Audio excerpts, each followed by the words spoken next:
हातात शस्त्र घेऊन राजपूतवाडी परिसरात दहशत माजवणाऱ्या तरुणांचा व्हिडिओ व्हायरल झाला। त्यानंतर करवीर पोलिसांनी त्या 5 तरुणांना ताब्यात घेतलं। आज त्या सर्वांची घटनास्थळी धिंड काढली। त्यावेळी बघ्यांची प्रचंड गर्दी झाली होती। विशेष म्हणजे हे तरुण चांगले शिकलेले आहेत। मंगळवारी सायंकाळी राजपूतवाडी परिसरात काही तरुण हातात शस्त्र घेऊन दहशत माजवत होते। काही प्रवासी वाहनधारकांना त्यांच्या दहशतीचा सामना करावा लागला। या घटनेचा व्हिडिओ मंगळवारी सोशल मीडियावर व्हायरल झाला।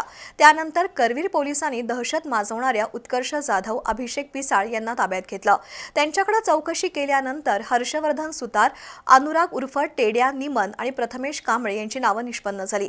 त्यानंतर उत्कर्ष जाधव आणि अभिषेक पिसाळ यांच्यावर पोलिसांनी गुन्हे दाखल केले, तर अन्य तिघांवर प्रतिबंधक कारवाई केली। आज सायंकाळी करवीर पोलिसांनी या 5ही गुंडांची राजपूतवाडी परिसरात धिंड काढली। जिथं दादागिरी केली तिथंच हे गुंड गयावया करून हात जोडत होते।